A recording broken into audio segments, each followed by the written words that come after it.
I'm Camille, 30 years old, and last week my father called me crying, the first time in my entire life I'd ever heard him cry. 2 years ago, I called my parents in tears, having just received a stage 3 cancer diagnosis. My dad said one sentence that I will never forget. 6 months of chemotherapy, 36 trips to the hospital, not a single visit from my family. They were too busy planning my brother's wedding. Now my father needs me. And my answer was exactly 4 words.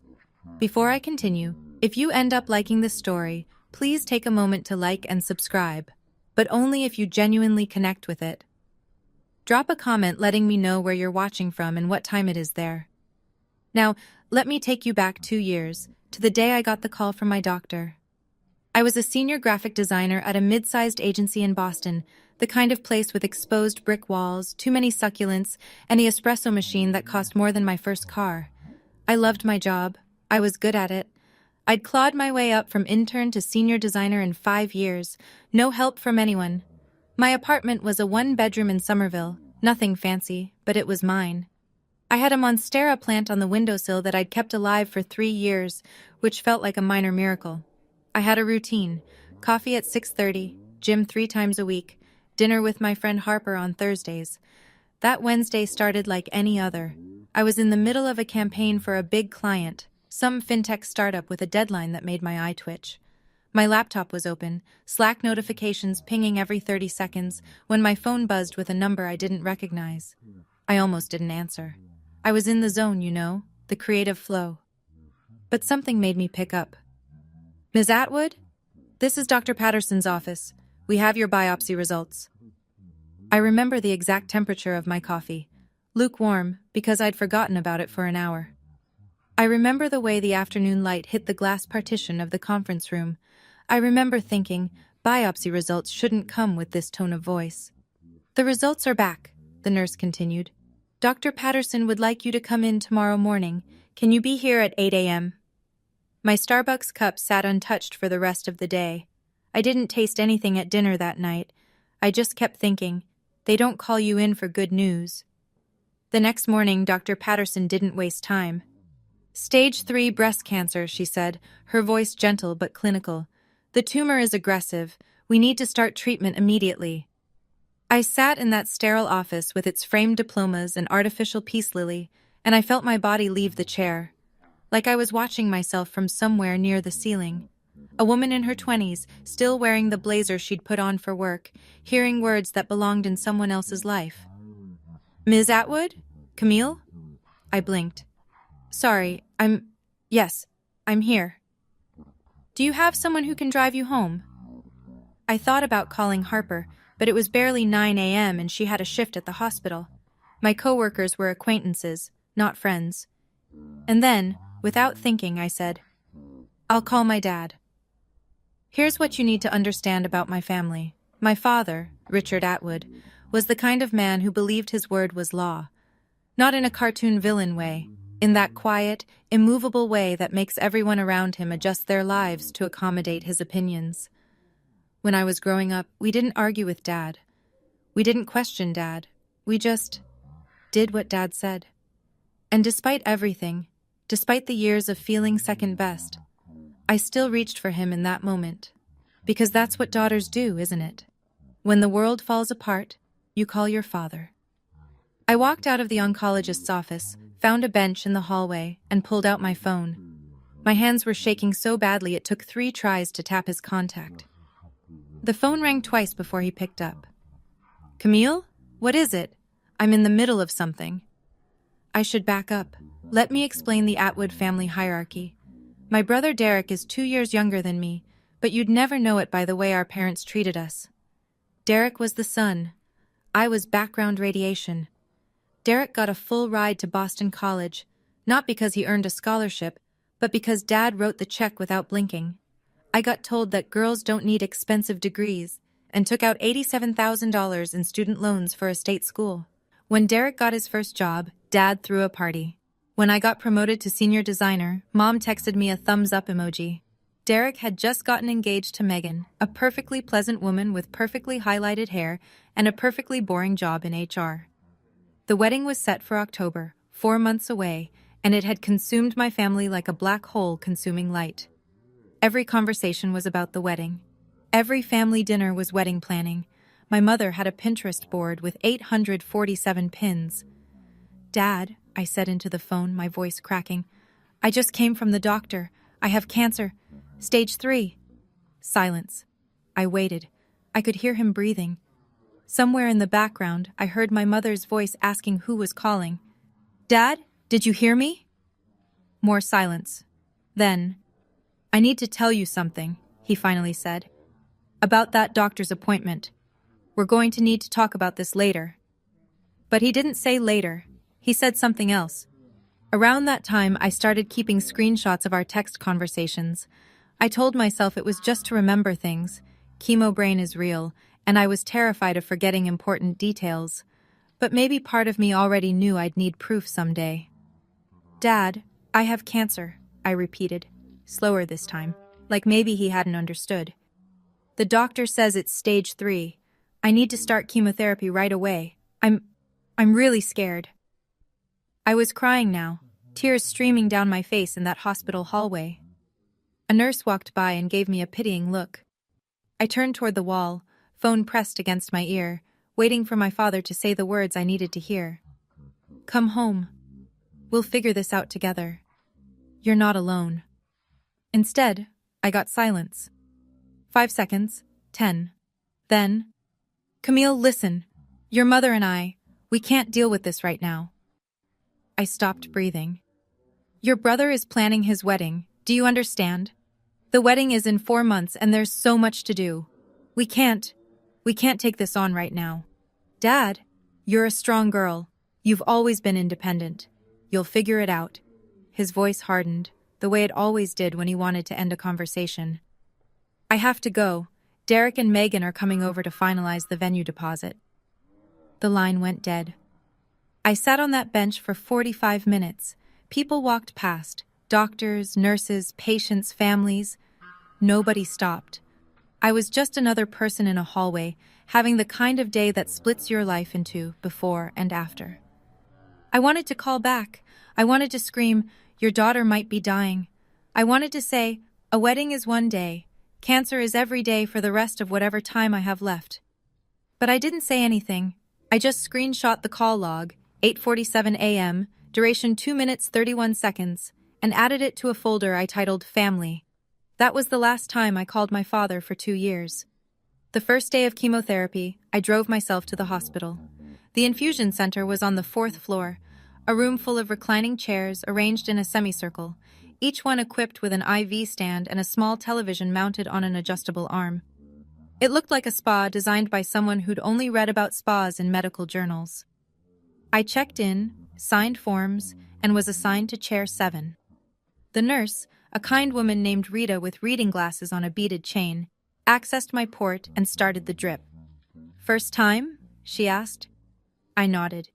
"It's okay to be nervous, honey. Most people bring someone with them." I looked around the room. She was right.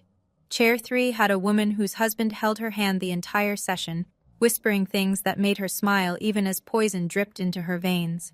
Chair 5 had a teenager whose mother sat beside him, reading aloud from Harry Potter. Chair 9 had an elderly man whose daughter had brought homemade soup in a thermos.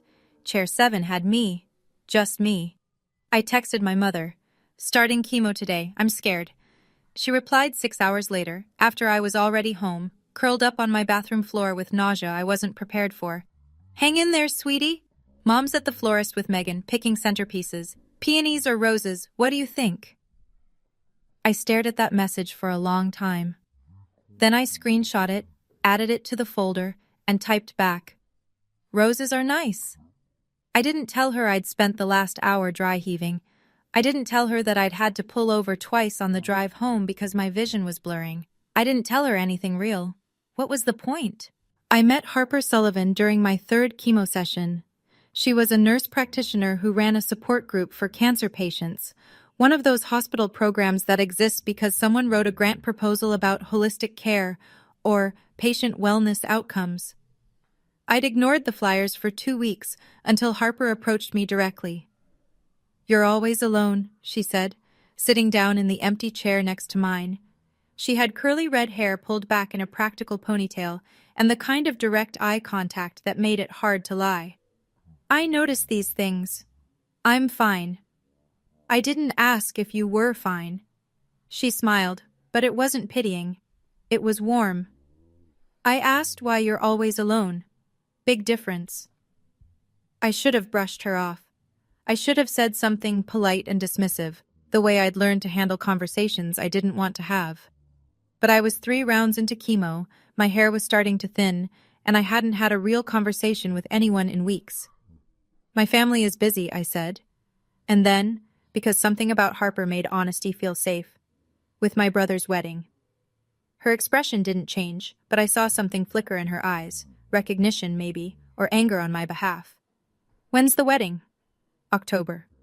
And when's your last chemo session scheduled? November. She nodded slowly. You know, we keep visitor logs at this hospital. Every patient, every visit, who came to see them and when. It's mostly for security, but some people request copies later, for their records, for their memories. I didn't understand why she was telling me this, not then, but I filed it away, and 3 days later, I requested my first copy. Derek's wedding was scheduled for October 15th. I was between chemo cycles, the brief window where I felt almost human, where the nausea had faded but the exhaustion hadn't fully set in. I wasn't planning to go. I hadn't been asked to be in the wedding party, not even as a reader or a candlelighter. But I thought maybe I'd show up, sit in the back, see my family. Then my father called, one of his rare calls. Camille, about the wedding, he started. Your mother and I have been talking. Hope flickered in my chest. Stupid, stubborn hope. We think it's best if you don't attend. The hope died. You understand, he continued, as if he were explaining something obvious to a child. You look unwell. You've lost weight. Your hair. He cleared his throat. It's Derek's special day. We don't want anything to overshadow it. Anything meaning me. Overshadow meaning remind everyone that his daughter was fighting for her life while they celebrated centerpieces and seating charts. I understand, I said, and I did. I understood exactly what kind of family I had. The wedding happened without me. I saw the photos on Facebook. My mother's post got 247 likes, while I lay in bed recovering from round 4. My father in his Brooks Brothers suit beaming. My mother in champagne silk, dabbing her eyes. Derek and Megan, golden and glowing, surrounded by 150 guests who had no idea the groom's sister existed. The caption read, "The happiest day of our family's life." I screenshot it, added it to the folder. Then I closed Facebook and didn't open it again for 6 months. Some things you don't need to see twice. 3 weeks after the wedding, the medical bills started arriving. My insurance covered a lot, thank God for my company's PPO plan, but a lot isn't the same as everything. After deductibles, copays, and the medications my plan considered non-formulary, I was looking at $47,000. $47,000 I didn't have. I sold my car. I canceled every subscription. I stopped buying groceries that weren't on sale, and when that still wasn't enough, I did something I'd sworn I'd never do again. I asked my father for help. Dad, I'm in trouble. The medical bills are more than I can handle. Could I borrow some money? I'll pay it back. I stared at that text for 20 minutes before sending it. My finger hovered over the button like it was a detonator. But I was desperate, and desperation makes you forget your pride. His response came 2 hours later. Your mother and I just finished paying for Derek's wedding. We don't have extra right now. Have you looked into a personal loan? Your credit should be good enough. I read it 3 times waiting for a follow-up. A sorry, or an I wish we could help, or even a we love you. Nothing came. $47,000. That was the price of my survival, and my family, who had just spent $80,000 on a wedding for my brother, as Derek had proudly mentioned to relatives, couldn't spare a dime. I screenshot the conversation. I added it to the folder. Then I applied for a personal loan with a 14% interest rate, because what other choice did I have? I'd be paying it off for years, but I'd be alive to do it. At least, I hoped I would be. The worst night came after round 4. My oncologist had warned me, The cumulative effects of chemo build up, each round harder than the last. But nothing prepares you for lying on your bathroom floor at 2 a.m., shaking so hard your teeth chatter, while your body tries to reject every cell it contains. I lost my hair that night.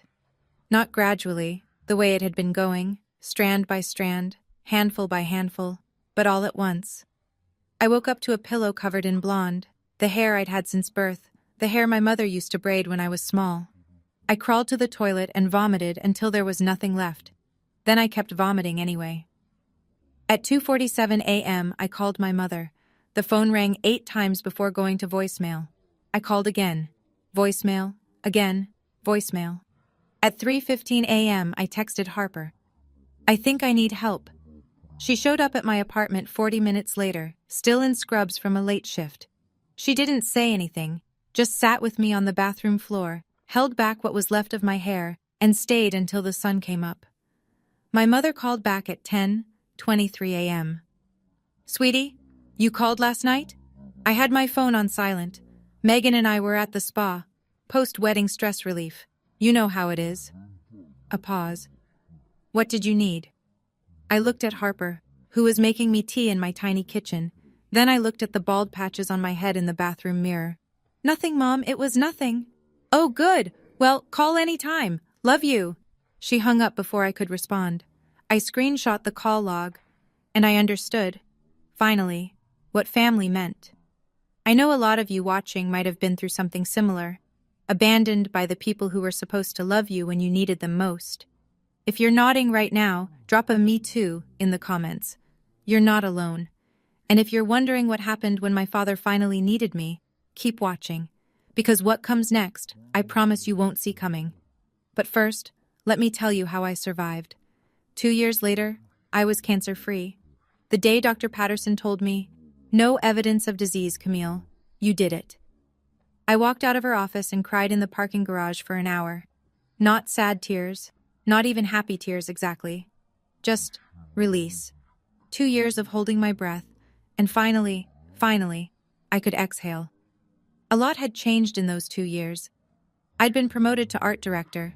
Turns out, staring down your own mortality gives you a clarity that corporate America respects.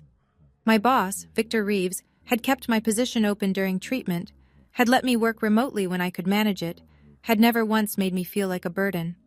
"You're talented," he said simply when I thanked him. Talent is worth waiting for.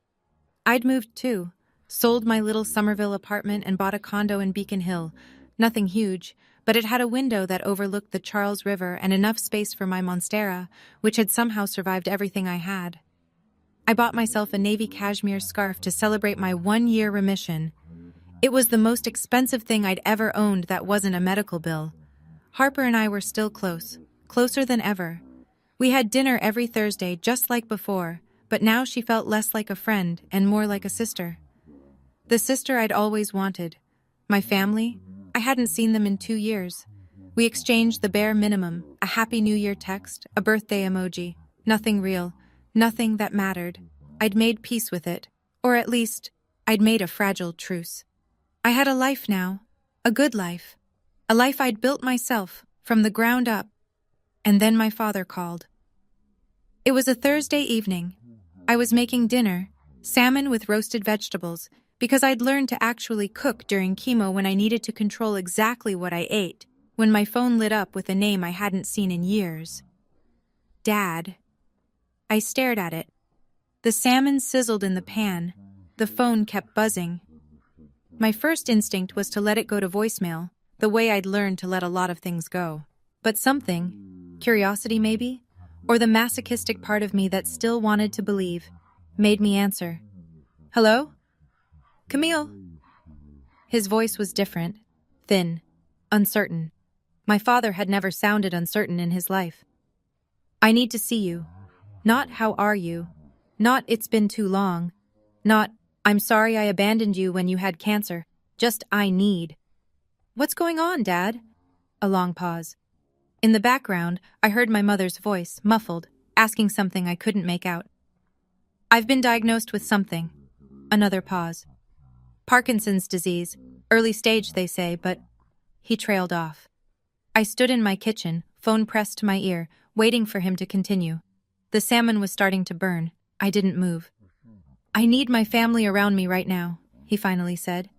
"There's a dinner Sunday at the house. Your mother, Derek, and Megan. I want you there. We need to discuss the future." The future. As if I hadn't spent 2 years building a future without him. "Okay," I heard myself say. "I'll be there." After I hung up, I realized something. In that entire conversation, the first real conversation we'd had in 2 years, he never once asked if I was okay. He didn't even know if I'd survived. I spent the next 2 days oscillating between dread and a dark kind of curiosity. Parkinson's disease. I looked it up because that's what I do now. I research. Early-stage Parkinson's isn't a death sentence. It's a slow decline, a gradual loss of control, tremors, stiffness, eventually difficulty walking, talking, swallowing. It requires long-term care. It requires patience. It requires someone willing to put their life on hold. And suddenly, I understood why my father had called. Not because he missed me, not because he regretted what he'd done, because he needed something, and I was the logical choice. The daughter without a husband, the daughter without children, the daughter who had always been expected to sacrifice. I called Harper that night. "You're going?" she asked, her voice careful. "I need to know what they want, and I need them to look me in the eye when they ask for it. Cam, I'm not going to let them manipulate me, not anymore." I touched the cashmere scarf hanging by my door, my reminder of everything I'd survived. "But I need to face them. Does that make sense?" Harper was quiet for a moment. Then, "You know that folder you've been keeping? The screenshots, the visitor logs?" "Yeah. Bring it, just in case." I could hear her choosing her words carefully. Not to use, but to remind yourself of the truth if they try to rewrite it. I hadn't opened that folder in months, but that night I sat on my bed and scrolled through 2 years of evidence. The texts, the call logs, the hospital visitor records with my name at the top and an empty column where visitors should have been. My family's love story, told in documentation. Sunday arrived too quickly. I dressed carefully, not to impress, but to armor. Black slacks, a cream silk blouse, the cashmere scarf draped over my shoulders. I looked successful. I looked healthy. I looked like someone who had built a life without them. Harper texted me before I left. "Remember, you don't owe them anything. Not a single thing." The drive to Newton took 40 minutes. My parents' house was exactly as I remembered. A white colonial with black shutters, 3 stories, 5 bedrooms, a lawn so manicured it looked artificial. The house I'd grown up in but never belonged to. The house where I'd learned that love came with conditions. I sat in my car for 5 minutes, watching the warm light spill from the dining room windows. I could see figures moving inside. My mother, probably, setting the table with the good china, the Waterford crystal, the sterling flatware, all the props of a family that looked perfect from the outside. My phone buzzed. Harper again. "You've got this. You survived cancer. You can survive dinner." She was right. I'd faced down death. What was a family meal compared to that? I grabbed my purse, inside it my phone with the folder that contained everything, and walked up the brick pathway to the front door. The doorbell chimed the same 3 notes. It had my whole life. My mother answered, her face arranged in an expression I couldn't quite read. Joy? Relief? Guilt? "Camille." She pulled me into a hug before I could react. She smelled like Chanel No. 5, the same perfume she'd worn to my high school graduation, to Derek's wedding, to every important moment that didn't include me. "You look wonderful. Come in, come in." I stepped inside and braced myself. The dining room hadn't changed in 2 years, or maybe 20. The mahogany table that sat 12, even when there were only 5 of us. The crystal chandelier that my grandmother had brought over from Ireland, or so the story went. The family photos on the wall, arranged chronologically, stopping abruptly around my 18th birthday. I noticed that detail for the first time. The photo timeline. There was Derek's college graduation, Derek's engagement party, Derek's wedding. But me? I was frozen at 18, awkward in a prom dress, smiling at a camera that didn't care. "Camille!" Derek stood from his seat, ever the golden boy, approaching me with arms spread wide. Behind him, Megan remained seated, one hand resting on her belly. 5 months pregnant, I'd heard through the grapevine. The next generation of Atwood favoritism already in development. Derek.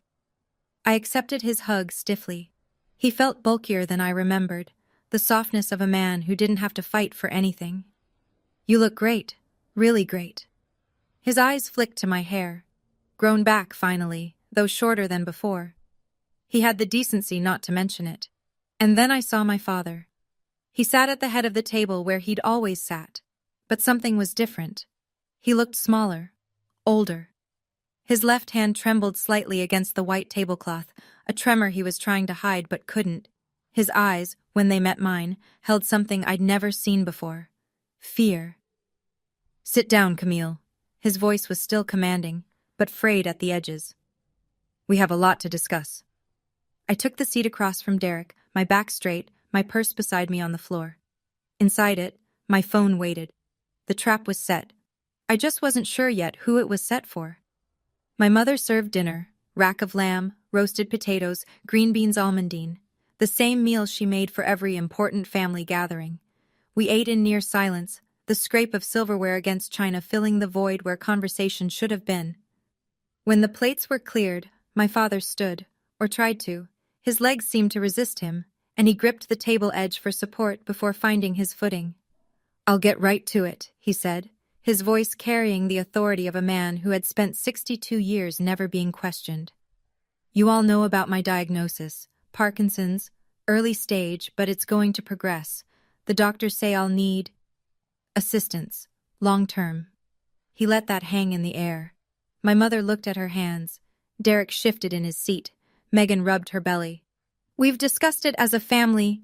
When, I thought, when was this discussed without me? And we believe the best arrangement is for someone to move back home, to help with my care. His eyes landed on me. Camille, you're the obvious choice. I felt the word obvious like a slap. Not best, not preferred, obvious.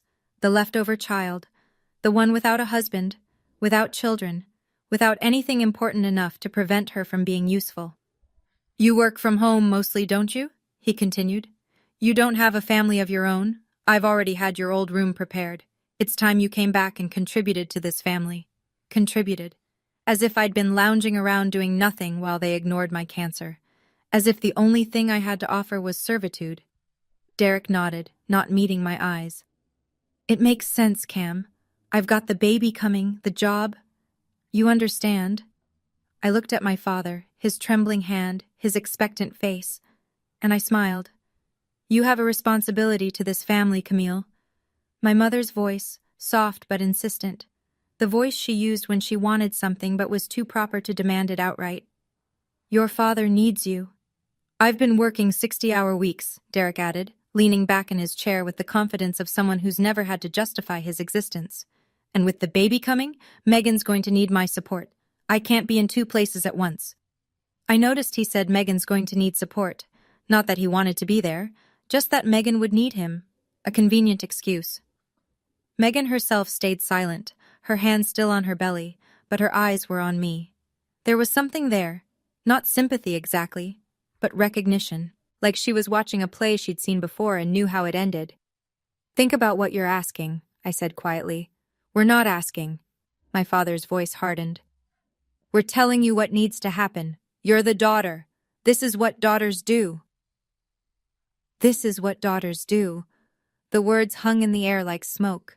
I felt my pulse quicken, felt the old familiar pressure to comply, to accommodate, to make myself small so everyone else could be comfortable. But that Camille was dead. She had died on a bathroom floor 2 years ago, alone, with a phone full of ignored messages and a family that couldn't be bothered to show up. Before I answer, I said, my voice steady despite the pounding in my chest, I want to ask you something, Dad. He looked surprised. People didn't ask Richard Atwood questions, they just answered his. When was the last time you asked how I was doing? Silence. When was the last time, I continued, you asked if I was even still alive? The silence stretched. My mother's smile had frozen. Derek was suddenly very interested in his water glass. Even Megan leaned back slightly, as if distancing herself from whatever was about to happen. "What are you talking about?" my father asked, but his voice had lost some of its edge. "I'm asking a simple question. You say I have a responsibility to this family. But when I was sick, really sick, fighting for my life sick, where was this family?" "Camille, that's not," my mother started. "No, I want an answer." I kept my voice calm. I'd spent 2 years learning how to stay calm when everything inside me was screaming. "Dad, do you even know if I'm still in remission? Do you know what my last scan showed? Do you know anything about my health at all?" Another silence. This one sharper. "You're sitting here," I continued, "looking perfectly healthy to me. Am I wrong?" My father's face shifted. Confusion first, then the beginning of something darker. "What do you mean, perfectly healthy? You said you had cancer, Dad. I had stage 3 cancer." I let the word land. I went through 6 months of chemotherapy. I lost my hair. I lost 15 pounds. I spent $47,000 out of pocket because you told me you couldn't help. My father's mouth opened and closed. For the first time in my life, I saw him speechless. "And here's the part I need you to understand." I reached for my purse, slowly, deliberately. My hands weren't shaking anymore. "I'm cancer-free now, 2 years in remission. But you didn't know that, did you? You never asked." I pulled out my phone. "You never asked because you didn't care." My father's face had gone pale. My mother was crying now, silent tears, the kind she always cried when she wanted to look fragile without making a scene. "That's not fair," she whispered. "We were dealing with the wedding and—" "The wedding?" I nodded slowly. Derek's wedding, which was important enough to plan, important enough to pay $80,000 for. Yes, I heard you bragging to Aunt Linda, but my cancer treatment wasn't important enough to visit. Not once, not one single time. Derek shifted uncomfortably. "Cam, we didn't know it was that serious. I called Dad the day I got my diagnosis. I was crying. I told him I had stage 3 cancer." I looked directly at my father. "And you said, and I quote, 'We can't deal with this right now. Your brother is planning his wedding.'" "I didn't," my father started. "Yes, you did." I unlocked my phone, opened the folder, and placed it face up on the mahogany table. "Would you like to see the text messages where you told me you couldn't loan me money for treatment because you just paid for the wedding? Or the call log showing Mom didn't answer when I called her at 2 a.m. because I was too sick to stand? Or maybe you'd like to see my hospital visitor records?" I scrolled to the document. Lines and lines of dates, times, and one column that repeated the same word over and over. None, none, none. 36 hospital visits, I said. 36 chemotherapy sessions, 0 visitors. The room was absolutely silent. Megan's hand had dropped from her belly. She was staring at the phone, then at Derek, then at my parents. Something had shifted in her expression. My mother reached for the phone, then drew her hand back. "I didn't," she started. But there was nothing left to say. I slid the phone toward the center of the table. The screen glowed in the soft chandelier light, displaying my hospital visitor log, a document I'd requested 3 times over 2 years, each time hoping the next page would show a familiar name, and each time being met with emptiness. "You can look," I said. "All of you. I'm not hiding anything." My mother was the first to reach for it. Her hands trembled as she scrolled through. Months of entries, dates stamped in institutional font, my name at the top like a patient ID number, and that devastating column, visitors, none, none, none. "I don't understand," she whispered. "Why didn't you tell us how serious—" "I did tell you." I pulled up the screenshots. Here's where I texted you my chemo schedule, and here's where you replied asking about roses versus peonies. Here's where I asked Dad for money, and he told me to get a loan. Here's where I called you 23 times over 6 months, and you answered, twice. Derek grabbed the phone from my mother, scrolling through the evidence. His face had gone a grayish color I'd never seen before. Megan leaned over his shoulder, reading, her jaw tight. "This is—" Derek shook his head. "This can't be right." "It's right." I took a breath. "Every screenshot is time-stamped. Every visitor log is official hospital documentation. This isn't my opinion, Derek. This is what happened. This is what all of you did. I looked at my father. He hadn't moved. His trembling hand was pressed flat against the table, as if he were trying to steady himself against something more than Parkinson's. I don't need anyone to apologize, I said quietly. I just need you to remember this. Remember it when you ask me what I'm going to do next. If you're thinking I was too prepared for this, you're right. I was. Because when you've been betrayed by the people who were supposed to protect you, you learn to protect yourself. You learn to keep receipts. You learn that feelings can be denied, but documents can't. Hit that like button if you believe that sometimes the truth is the only weapon you need. And stay with me, because my 4 words are coming. The silence that followed was the loudest sound I'd ever heard. My mother was crying openly now, not the performative tears of earlier, but something rawer. Her mascara was running, leaving dark tracks down her cheeks. I didn't know, she kept saying. Camille, I didn't know. You knew, Mom. You just chose not to see. Derek was still holding my phone, scrolling back through the screenshots like he was looking for something that would prove them all innocent. He wouldn't find it. My father finally spoke. This is the past. His voice was rough, the authority cracked. What's done is done. What matters now is the present. I'm sick, Camille. I need help. We need to move forward. I almost laughed. Almost. Forward, I repeated. You want to move forward. Yes. Whatever happened then? He waved his trembling hand dismissively, as if my cancer were a minor scheduling conflict. We need to focus on what's happening now. I need a caregiver. You're my daughter. Megan cleared her throat. It was the first sound she'd made in 20 minutes. Richard, she said, her voice carefully neutral, did you know about any of this? The hospital visits? The money she asked for? My father didn't answer. He knew. The words came from Derek, quiet and horrified. He was looking at a screenshot, the one where my father had told me to get a loan.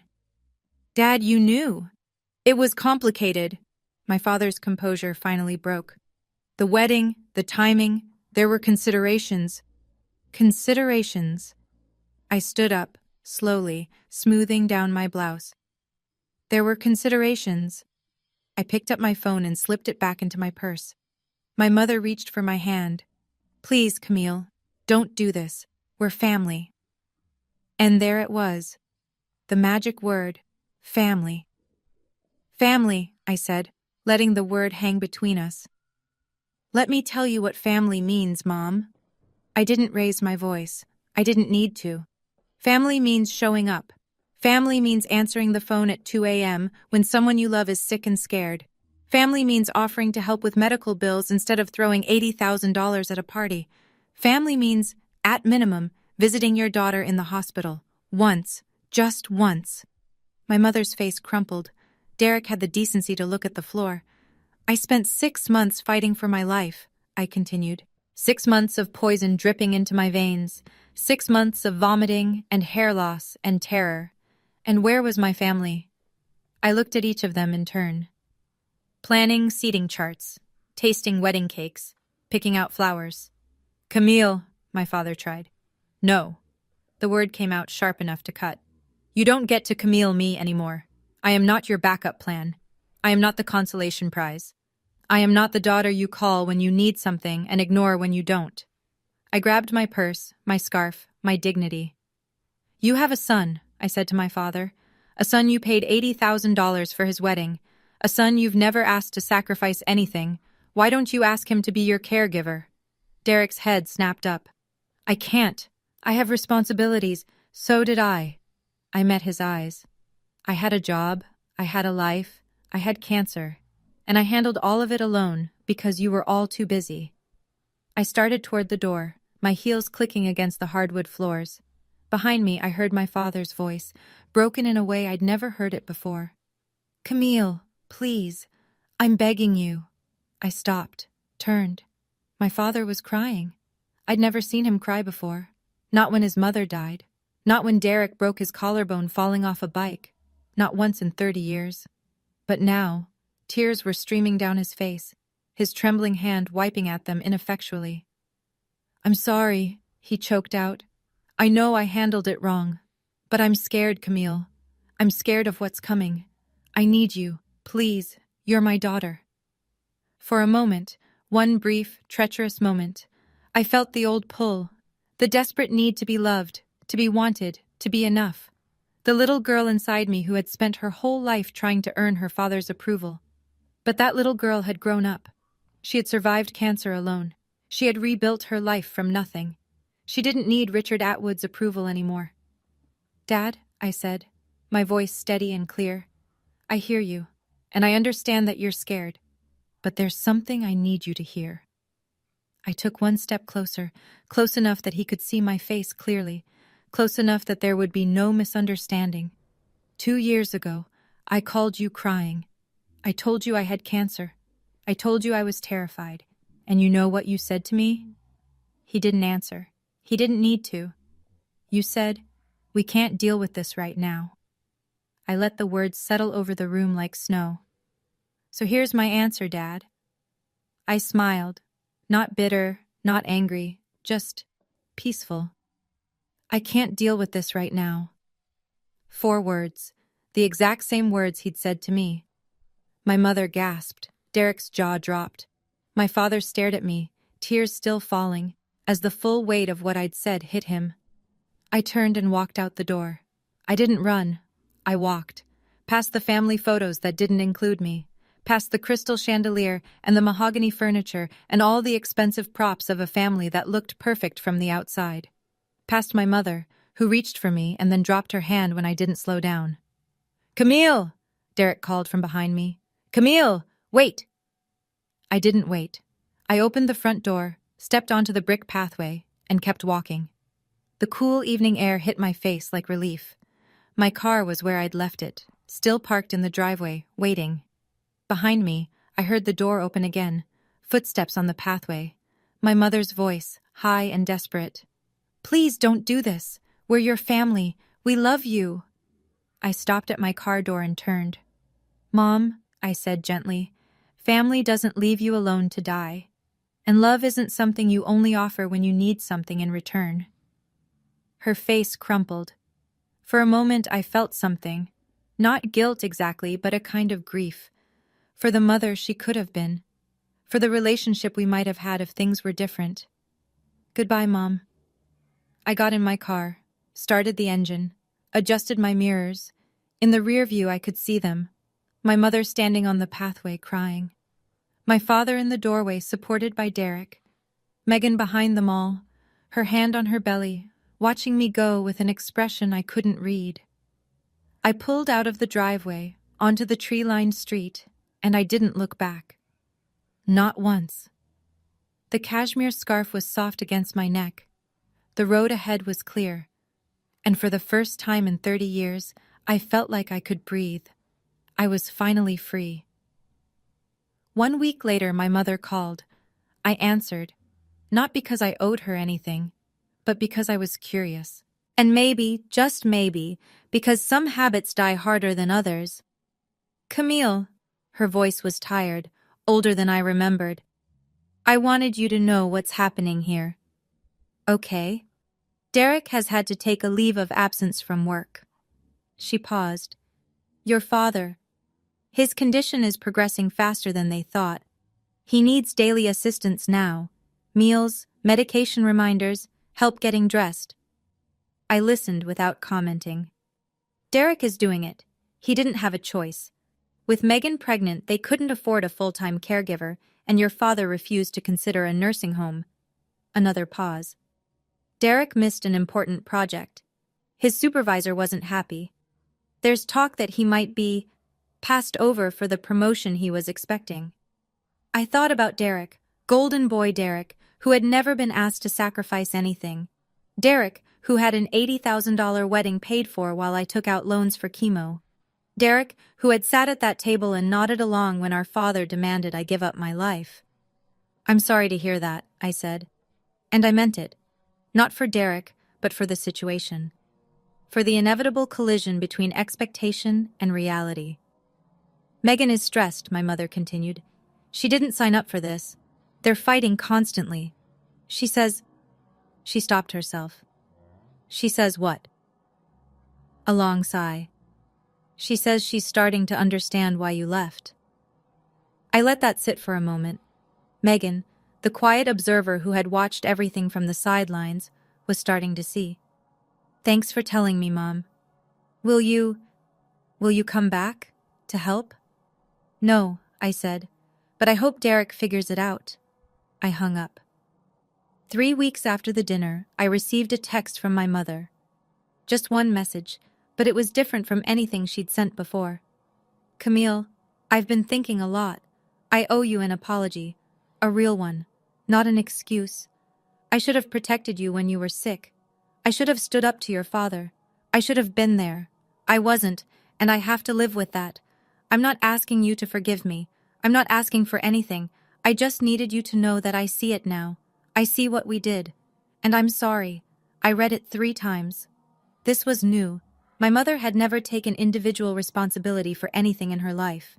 She existed in the passive voice. Things happened. Situations developed. Mistakes were made. But here she was, saying, I should have. I wasn't. I'm sorry. I didn't respond right away. I sat with it for 2 days, turning it over in my mind like a stone in my hand. On the 3rd day, I wrote back, I appreciate you saying that. I'm not ready to talk yet, but I hear you. Her response came almost immediately. That's okay. Whenever you're ready, or never. Whatever you need. Whatever you need. 4 words. Completely different from the 4 words I'd been given 2 years ago. I showed the messages to Harper over dinner that Thursday. She read them carefully, then looked up at me. How do you feel? I don't know, I admitted. Maybe a little hopeful, but cautious, very cautious. That's healthy. She reached across the table and squeezed my hand. You don't owe her forgiveness, Cam, but you're allowed to accept an apology too. I know. I smiled. I'm learning. The letter arrived 2 weeks later. It was handwritten, shaky, uneven, the penmanship of a man whose hands no longer obeyed him. The envelope had my name spelled out in careful, trembling letters. Camille Atwood. I almost didn't open it. I carried it around in my purse for 3 days, taking it out occasionally and putting it back, until Harper finally said, Just read it. The anticipation is worse than whatever's inside. She was right. I opened it on a Thursday evening, sitting alone in my apartment with a glass of wine and my Monstera plant as a witness. Dear Camille, I am not good at this. At apologizing, at admitting when I was wrong. Your mother says it's pride. Maybe she's right. I failed you. Not because I didn't know better, but because I made a choice, your brother's happiness over your survival.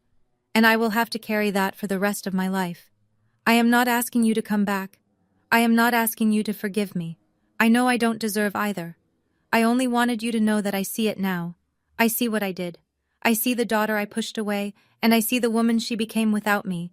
You are stronger than I ever was. I lost you, not because of Parkinson's, but because I wasn't the father you needed. I'm sorry. Those words are not enough, but they are all I have. Your father, if you still allow me that title, Richard. The handwriting wobbled across the page, each letter a small battle against the tremors that would eventually take everything from him. I folded the letter carefully and placed it in my drawer. I didn't write back, but I didn't throw it away either. Harper came over the next day. I showed her the letter, the first person I'd shown it to, the first person I trusted enough to see me process something this complicated. She read it slowly, her expression thoughtful.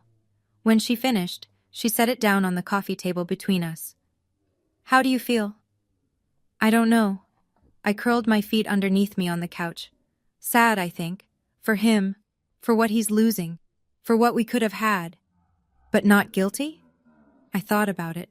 Really thought about it. No, not guilty. I picked up my wineglass, turned it in my hands. I used to feel guilty for everything. For not being good enough. For not trying hard enough. For not being the daughter he wanted. But I've learned something in the last 2 years. What's that? That some people will never love you the way you need, no matter what you do. And that's not your failure, it's theirs.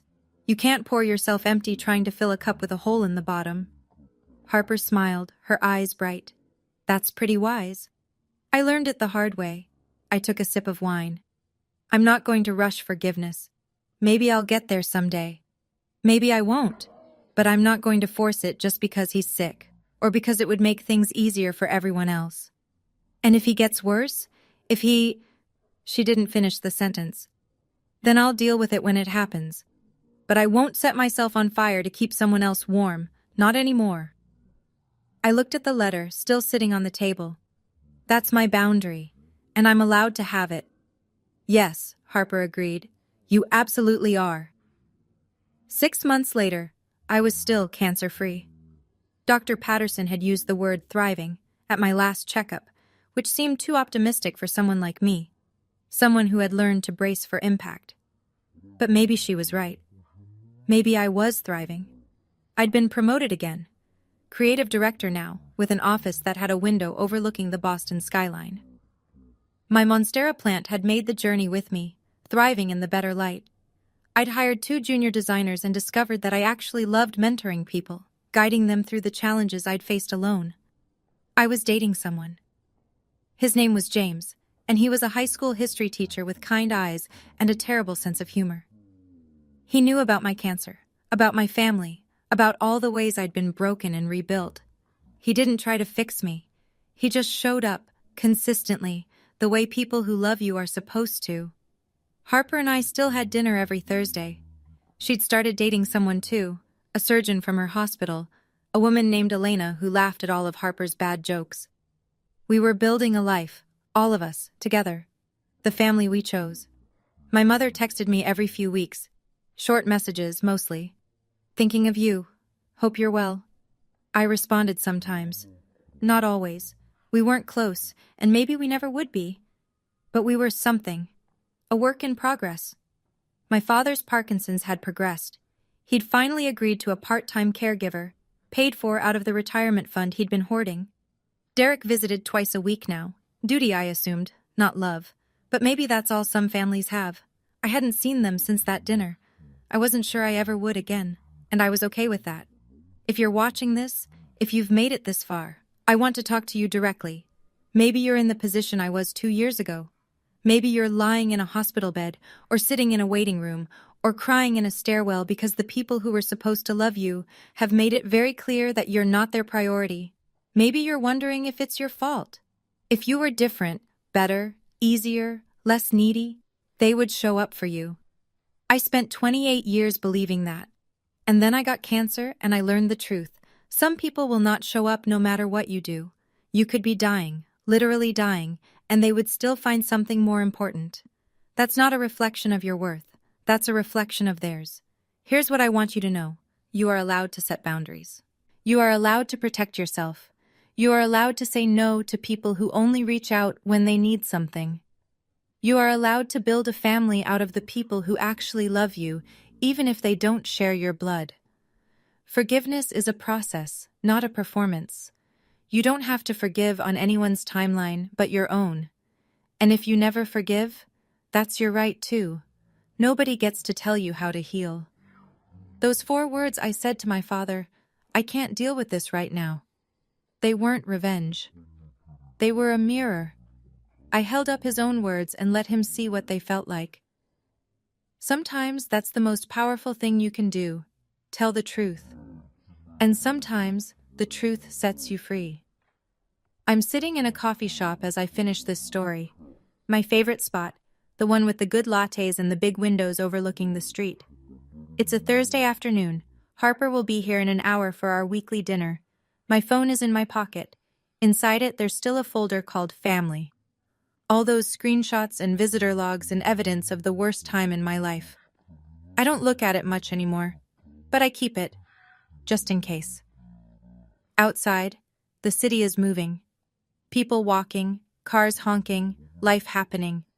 I'm part of it now, not watching from a hospital bed or hiding in a bathroom, but really living.